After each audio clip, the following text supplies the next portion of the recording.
Fərdi line hazırlamaq üçün bizə lazım olan line'lar və tekstlərin ibarət olmalıdır. Bundan başqasını tanımır. Line və tekstlərdən. Teksti də mtext olaraq tanımır. Yəni tekstdə Arial zad front verə bilmərsiniz də. Ancaq tekst formatını tanıyır. Birbaşa tekst yazırsınız. Yazırsınız fərdi məsəl üçün. Fərdi yazaq. Yazını kiçildək. 2 metr olsun. Hündürlüyü. Və qırağında xət olsun. Online. İndi hansı yüksəlikdə, hansı formada istəyirsiniz, özünüz seçə bilərsiniz. Bunu belə edib, kopyalayıb qırıq-qırıq da edə bilərsiniz. Məsafə buraxaraq, bəlli bir məsafə. Bir tərəfli arıza verir, digər tərəfi artıq lazım olmayacaq. Çünki bu dövr elədikcə, bu buradan başlayacaq təkrar. Bunun üçün Express Tool'a gedirik, əvvəlcədən Express Tool.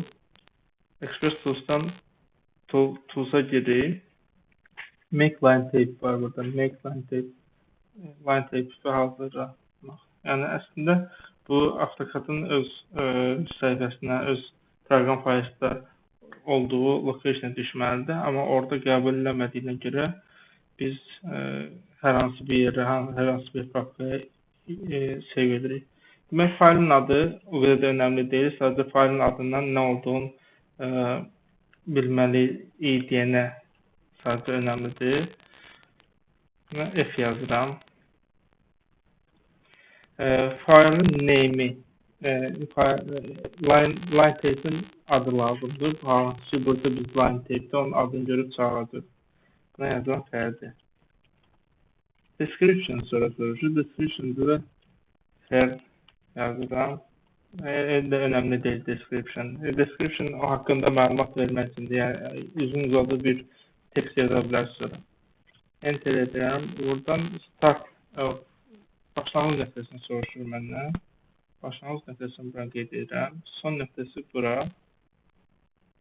Bu məsafədən bir təkrarlanacaq. Scale faktor scale 1 olduğu halda. Bunu basandan sonra obyekti hamısını bir yerdə seçməyimi istəyir. Seçirəm, sağ düymə basıram. Artıq fərdi adında bir line tape yarandı. Girib buradan yoxlaya bilərik. Fərdi görünür burada. Line tape yarandı. Əgər line tape scale 1 olduğu halda bu formada görsənəcək. Bir xət çəkib yoxlayaq. Spline olsun, polyline olsun, hər hansı bir şey olsun.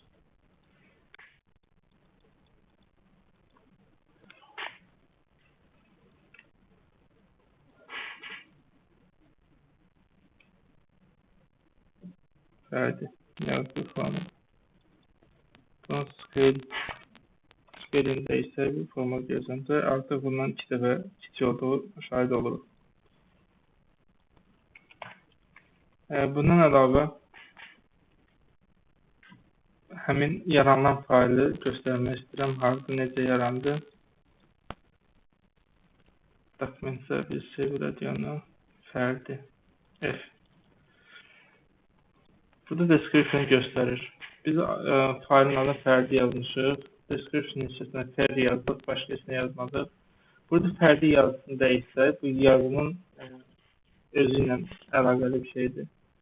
Fərdi yazısında isə orada xəttin üstündəki yazı dəyişəcək. Bunlar hamısı məsafələrdir. Hansı məsafədən nə qoymuşuq?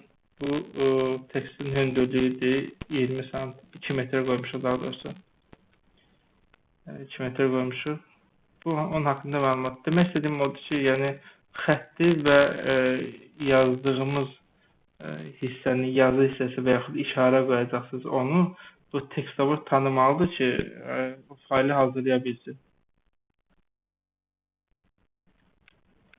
Bundan əlavə, əgər yeni səhifə açdınız, fərdi yazısı orada yoxdursa, bunu əlavə eləmək üçün burada fərdi məsəl üçün yoxdur. Ümumiyyətlə, heç biri yoxdur teyplərdə. Bütün line tape yazırıq. Load edirik. Load edəndə faylın harada olduğunu seçirik. Documents'dən də F yazmışdır adına. Onu çağırırıq. Buraya düşür. OK deyirik. Fərdi buradadır artıq. Görsənir. OK. Yəni də